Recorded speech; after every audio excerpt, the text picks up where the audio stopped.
Continuando então, para que a gente usa a constante de velocidade? Antes de mais nada, a constante de velocidade, ela é o parâmetro que deve ser escolhido quando nós queremos comparar duas ou mais reações para saber se elas são rápidas ou lentas. Não é o melhor critério eu olhar para a velocidade em si, porque, como nós vimos, a velocidade ela pode se tornar lenta ou baixa se a gente usar a concentração baixa. E ela é uma maneira de tornar a reação mais rápida a gente usar uma concentração mais alta. Então, para não ser dependente assim de concentração ou de outros fatores, nós utilizamos para comparar diferentes reações ou até comparar quem é um melhor grupo abandonador, quem é o melhor substituinte numa determinada reação.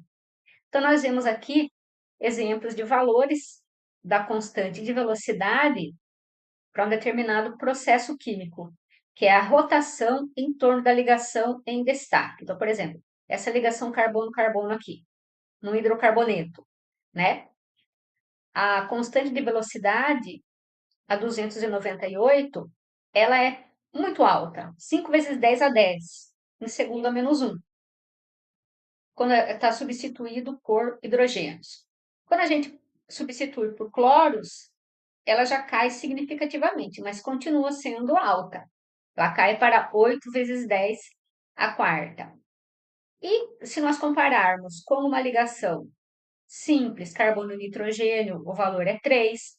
E ligações duplas, carbono-carbono, né? Nesse composto aqui, a constante é 7 vezes 10 a menos 7, ou seja, muito pequena. E já nesse é 2 vezes 10 a menos 19, tá vendo? Então, esse é o parâmetro melhor para a gente estudar a velocidade de um determinado processo. Aqui, nesse outro slide, eu estou mostrando para vocês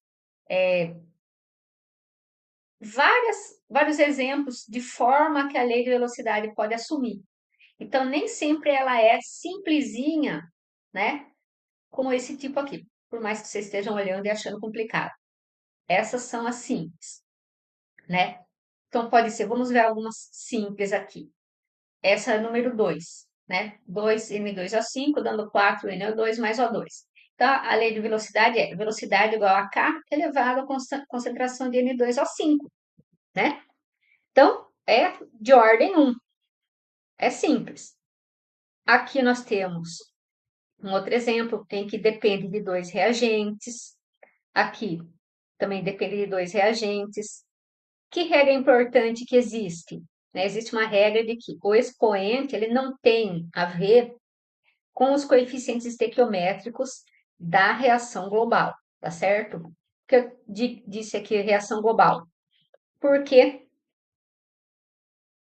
o que nós chamamos de reação global, ela mostra quais são os reagentes que participam, em que proporção estequiométrica e quais são os produtos da reação.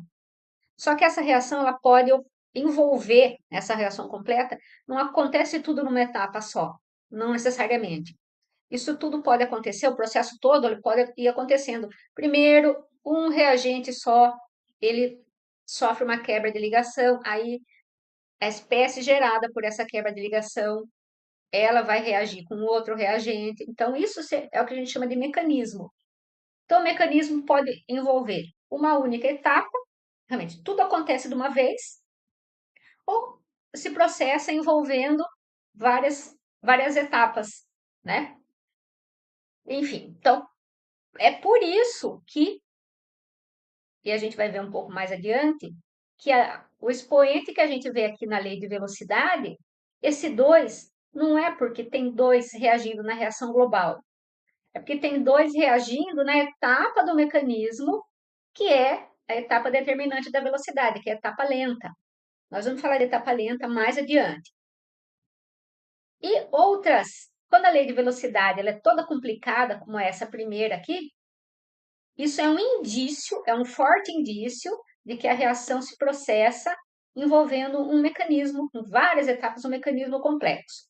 Tá? Então, a principal mensagem aqui é que a ordem da reação, ou seja, o expoente ao qual as concentrações ou pressões estão elevados, não é necessariamente, não tem relação com os coeficientes estequiométricos da reação global. Então, não adianta, eu olhei 2 aqui, sempre vai ser 2. Não, não mesmo, tá bom? Seguindo, então.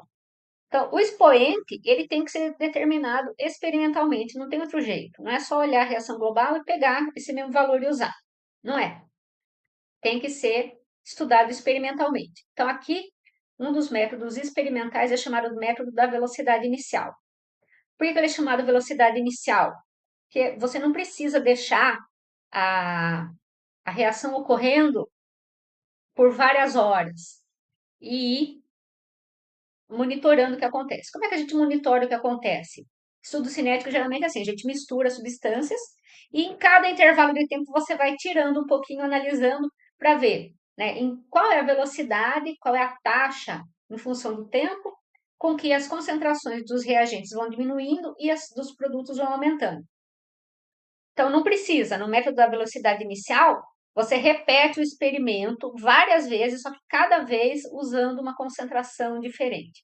Como é um exemplo aqui. Ó, aqui A é o nosso reagente. Então, aqui foram feitos 4 experimentos, com a concentração da substância A no valor de 0,1 mol por litro. Depois repetiu o experimento usando 0,2, 0,3, 0,4.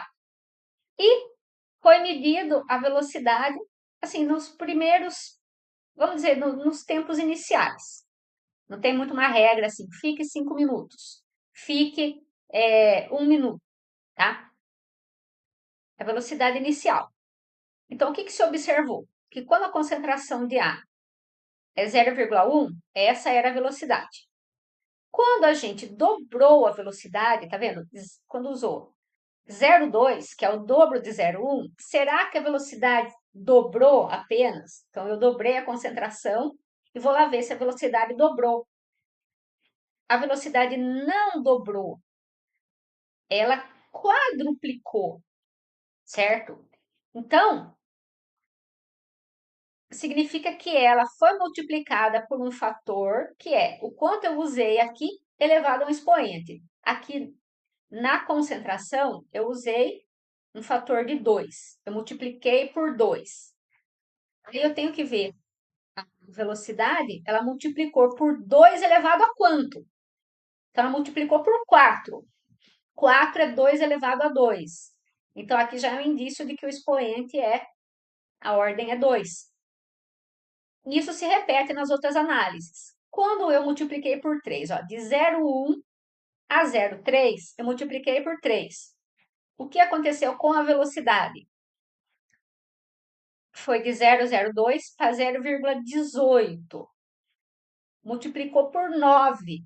Como que eu sei? Que se eu dividir 0,18 por 0,02 dá 9. Como aqui eu multipliquei por 3, 9 é 3 elevado a quanto? É 3 elevado ao quadrado, novamente, ó, confirmou o expoente, tá? E tem outros métodos que eu vou mostrar na próxima mini aula, tá bom? Até daqui a pouco.